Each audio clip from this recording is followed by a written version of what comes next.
listening to the Legacy Church Student Ministry Podcast. We hope this teaching builds your faith in Jesus and encourages you to share your faith with others. Please enjoy the message. Well, how many of you have ever been asked the question, what do you want to be when you grow up? You got that question today. Y'all been asked that question, what do you want to be when you grow up? How many of y'all hate that question? What do you want to be when you grow up? It causes me to think about all of the things. It causes me to stress out. Like as a little kid, I used to love that question because as a little kid, we could be anything we want, right? Like the sky is the limit and the possibilities are endless and everyone's telling you like there's nothing you can't do. Just believe in yourself and there's nothing you can't accomplish, right? And anything seems possible. Like for me, like 1 minute I wanted to be a chef and then like the next minute I wanted to be a NASCAR driver. And then the next minute, I wanted to be a pro gamer. And then the next minute, I wanted to be an astronaut. I'm going to the moon. And then the next minute, I wanted to be one of those guys who rides around on the snout of a killer whale. You know what I'm talking about? And then you realize that all of these things are hard. Like you got to go to culinary school. You got to get into one of those centrifuge like things and experience 9 Gs. Like I would just implode, right? NASCAR driving, it seems so boring, but it's like hard and exhausting, and you have to know mechanics and junk. Pro gaming, it's tough. I already got arthritis. I can't do it. Yeah, and then you realize all the whales are depressed. And it's like, I don't want to do, you see that documentary, and you're like, well, not doing that. That's not cute at all. Shampoo. This question, what do you want to be when you grow up? It starts out simple, but then it gets complicated. Right? Like I wonder how many of us, we're feeling like this pressure to choose a career track like now. You're like, I'm 14. What are you talking about? I got to figure out what I want to do with the rest of my life right now. I don't even know what I'm going to try to do tomorrow, bro. Or some of us are interested in so many things. It's like, I can't possibly think about choosing just one to do forever. Like what if I get really, really old, like 40, and I change my mind? And I'm like, I don't want to do that anymore at all. Then have I just wasted my life? Everyone else seems to have a plan, but I don't. I ask Stephanie and Brittany and Jessica, and they've all got it figured out. They've all put in their college applications. They're in 8th grade. Stop it. Overachievers. Some of us, we can't think about the future because there are so many problems that we're going through today, right now. And we're like, I can't think about years and years from now. I'm trying to make it through the week. I'm trying to make it through the weekend. You know, in the church world, we have a version of this question, what do you want to be when you grow up? And the question in the church world or in like Christianity is, what is God's plan for your life? Anybody ever been asked this one? What is God's plan for your life? What is God telling? Or if you want to get really, really holy, like my ears, then you ask, what is your calling? What is God calling you to? Right? You ever been asked that? You ever gotten this? It's a huge question. And it feels even bigger than the question, like, what do you want to be when you grow up? Because if we fail or if we mess up or if we choose the wrong path, we're not just disappointing our parents. We're not just disappointing our coaches or our teachers or some friends who are like, I was really just hoping that we'd go to the same college. We're disappointing God is how it feels. It's like if I don't live my purpose, if I don't live God's plan or his calling on my life, I'm disappointing the creator and the sustainer of the universe. That's pressure. That's pressure. And it's huge. We could be afraid that we're not going to make the difference in this life that we're called to, and that fear can be paralyzing. We can be afraid that ultimately what we do with our life isn't going to matter as much as what that person does with their life. We get into this comparison thing, and we're like, they're such a better Christian than me. I'll never be that good of a Christian. Why should I even try? And we can take it a little too far and say, do I even matter? Really? And this is the question that we're going to be asking tonight. Because like I said earlier, we think we believe that we matter, right? Because we've been told that your whole life. Like, you can do anything that you want. You're amazing. But do you really believe that? Do you really believe that? And has it really sunk in how much you matter. Well, we're going to get into God's word about it. We're going to be in 1 Corinthians chapter 3. And as you flip there, I'll just kind of set it up for us. There was this guy named Paul who I look up to and admire a lot, even though he's long dead now. He was one of the most influential Christians, Christ followers of all time, and wrote a lot of our New Testament in the Bible. And these people in this town, there was this city he was writing to called Corinth, and Paul wrote a couple of letters to the people in Corinth trying to explain what it really means to follow Jesus. He was trying to let them know how much they matter, right? And so we can look at this today and get a lot of insight. But at the time, there were two people. There was Paul, who was this really prominent teacher of the things of God and the teachings of Jesus. And everyone knew that. People were listening to his sermons. They were listening to his podcasts when they went on a little run or while they were waiting for the bus or whatever. They were following him on Instagram. And then there was another guy who was like another influencer named Apollos. And he was also preaching the things of God and teaching about Jesus, right? And we do this today. Where it's like, oh, I like this pastor. Oh, but I like that pastor better. I like this youth group or that church, but I like that church better. Oh, you follow that Christian account on TikTok? Well, they are straight dog water compared to this Christian account on TikTok. So these two influencers, Paul and Apollos, are just kind of setting the scene right now, and Paul writes this letter to the Corinthians in chapter 3, and we're just going to read verses 5 through 9, if you'll follow along. After all, he says, who is Apollos? Who is Paul? Who am I? Who are we? Anyway, we are only God's servants through whom you believed the good news. We're just vehicles. We're just vessels. Each of us did the work the Lord gave us. I planted the seed in your hearts. Apollos watered it, but listen, it was God who made it grow. It's not important who does the planting, he says, or who does the watering, right? Don't get caught up in all of that. It's important, or what is important is that God makes the seed grow. The one who plants and the one who waters work together for the same purpose. We're all on the same team. We're all a part of the same movement, the same initiative to make Christ known, to accomplish the Great Commission, which is to make the gospel known all over the place. That's the purpose. He's like, we're all on the same team. So it's like, are we going to get caught up in who matters more? That's a temptation, right? We all fall into that temptation from time to time. He says, both will be rewarded for their own hard work. For both are God's workers. You are God's field. You are God's building. You know, my son, he came home with some radishes, like in a cup from school, which is just what every 5-year-old wants, is radishes. And it turns out that they had planted them from a seed, and then they had watched them sprout in like this little clear plastic cup so you could see the roots and you could see them sprout up. And he was learning about plants and seeds and things, right? He's kind of disappointed that it's radishes. He doesn't even know what a radish is. He's just excited to see something grow. He would be a lot more excited if it was like a nerd's rope plant or something like that, but it's radishes. Anyway, I asked him, Everett, what is the most important thing that these radishes need to grow? And I started talking about, like, as you look at it, we put the seed in, right? He's like, yeah, you watered it, right? There's dirt and like the quality of the soil and the nutrients therein, they're important, right? Yeah, the cup that it's in, for sure. So what is the most important thing with making your radishes grow? He's like, it's none of those things, Dad. What is it? It's the sun, he said.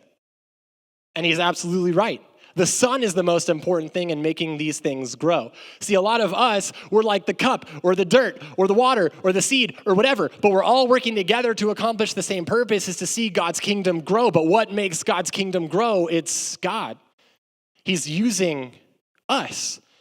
He uses us. What an honor. What a privilege. Something that we don't deserve. I noticed something too, because these radishes are right in like our kitchen window on the windowsill, and your boy's in there doing dishes like all the time, like, doing chores and stuff, I'm just playing. But my wife told me this, that that you can actually notice the plants after a couple days, you have to rotate the cup. Why? Why do you got to rotate the cup? Because they're growing towards the sun. And if you don't, they're going to lean over, they're going to fall over, right? You want it to be like symmetrical and be looking good and stuff. And so, but anyway, it's evident that when things are growing and they're growing towards the sun, you could see that represented in their life, in their very existence. So I just kind of want to ask you, as God is the source of life, as he is the Son, and then there is his Son, Jesus Christ, are you reaching for him? Are you reaching for the Son? When people walk by you, are they seeing you leaning towards the source of life? Are they seeing you lean towards the light? Or are you just in a dark room? Are you in a dark drawer? If you stay in that dark room, in that dark drawer, you're going to die. It's not going to grow. It's not going to thrive. If we're asking this question as we look around and we kind of compare ourselves to other people, I'm guilty of that. And I asked this question that Paul was addressing in his letter to the Corinthians, like who's most important? What matters most? What do I got to do that's really going to make the most impact? If you're a Christian, if you're a believer in Jesus in here, you want to make an impact for his name, right? Like you want to do something. You don't just want to keep that to yourself. So what is it? If you're asking if it's the dirt or the seed or the cup or the water, Paul's like, what are these things? It doesn't matter. Like all these things work together. The key is that God is most important. That's the answer to the question. If you're asking what's the most, like who of us is more important than the other, you're asking the wrong question. God is most important and we are all necessary. God's most important and we are all necessary. Living out our unique role is exactly what we need to establish God's kingdom here on earth as it is in heaven. And no one else can do what you can do. You are gifted and you are talented specifically and uniquely for a purpose. And you're like, well, my purpose isn't as big. My purpose isn't as important. Well, should the eye say to the ear, like, I'm not an ear. Like, I don't matter. I don't have a place in the body. Yeah, you do. It all works together. It all works together. I'll give you an example. Like we are right next to Hutto High School here. Any hippos in the house? Roo, roo, roo. Okay? Y'all aren't proud. It's like, I get it. Especially if you're a girl and you go to the Hutto High School. Like, no one wants to be a lady hippo. That's like, I'm sorry. It's an unfortunate mascot. But we're by Hutto High School, which is a 6A high school. It's a large high school. And there are over 2,000 people that go to the school. So where are they tonight? Where are they tonight? I look around this room. I don't know how many people are in this room, but it's not 2,000. But listen, y'all are here. You're a part of the growth. Think of this room like the cup. Think of this air. It's so foggy. It's that dirt. It's that nutrients. It's the Holy Spirit in the air. We're thriving on it. We're growing in it, right? We're sprouting up. Are you leaning towards the sun? Are you growing in the light? Are you listening, leaving, and learning? Is there going to be growth that happens as a result? Growth, not of a plant, but of the kingdom of God. Because of what's going on in here. Is this cup going to overflow? That's just one school. There's online communities that we could be planted in. There are homeschool groups that we could be planted in. There are extracurriculars that we could be planted in. And I hope we are. And I hope they're growing in depth and in knowledge of Jesus. You're like, how do I show them Jesus? I don't know how to do that. I don't know how to do that. It's simple. I'll give you a few things. Number one, be kind to people. See, growth is actually a lot more simple than you think. Be kind to people. Like, this world, people are mean. People are rude. People are inconsiderate, and people can be so selfish. Don't be like that. Be different. Be set apart. Be holy. Be unique. Represent the things of Jesus. Next, show up on time. Shoot to be there early because you honor people when you honor their time. And then when you get there, work hard. Don't give it your seconds. Don't give it your leftovers. Get a good night's sleep the night before. Honor yourself first. Help your family. Here's another thing. Help your family by making sacrifices when money is tight. Go without a couple of things that you don't need, you just want. Don't be that burden. Encourage someone. Here's another thing. Encourage someone. Encourage them if they're having a hard time. Build them up. Compliment somebody. Right? Here's another one. Defend somebody in the comments. If someone's just getting blasted, stick up for them. And finally, show honor and respect to people. People who are above you, your administrators, your law enforcement, your teachers, your faculty, your staff, right? Pastors, small group leaders, adults in your life, parents, step-parents. And show honor and respect to people below you. 6th graders, elementary school people, toddlers. Honor and respect. Elevate them above yourself. If you're here in this place as we finish it up and you're asking this question, what is my purpose? What is my purpose? Listen, Jesus made it real simple. Your purpose is to love God and love his people, right? If you're in this place and you're asking, do I matter? Do I matter? Listen, you matter more than you think. You matter so much that the creator of the universe knit you together in your mother's womb specifically and intentionally. He made you exactly who you are and how you are, inside and out, and he doesn't make mistakes. He gave you the gifts and the talents that you have to put his goodness on display every single day.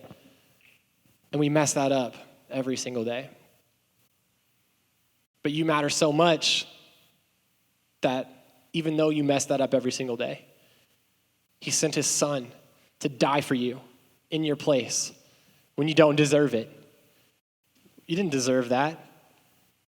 And his son Jesus came to this earth and he lived the perfect life that you could not, and then he died the death that you deserve so that you don't have to, so that you can have forgiveness and so that you can walk in freedom, so that you don't have to feel the weight of the stress and the pressures of this world, because he's saying, I carried all that for you.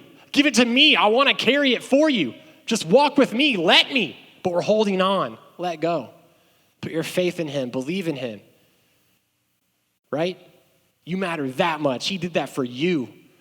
And even in spite of that, when we say, yeah, thanks for that. That was amazing. I'm going to give my life to you. I'm going to devote everything to you. I'm going to follow you, and I'm going to do everything I can so that everyone knows about you and your goodness, Jesus. And then you go around and you're cussing people out. And you messing up on your phone late at night. And we get into drinking or drugs, and we're treating people like crap in our relationships. And we're gossiping. And we say, oh, I'm so sorry, God. I'm so sorry, Jesus. Like, will you forgive me? Yes, he will, because you matter that much. And he'll keep doing that forever and ever and ever, as long as you live. Keep growing, though. Stay in that light. Don't stay in the dark, right? You're a part of God's growth plan to make the world a better place. Let's grow. Thank you for listening to the Legacy Church Student Ministry Podcast. To learn more about our mission, meeting times, and more, please follow us on Instagram @legacy_students. If you were encouraged by this message, please subscribe, rate us, and consider sharing our channel with a friend.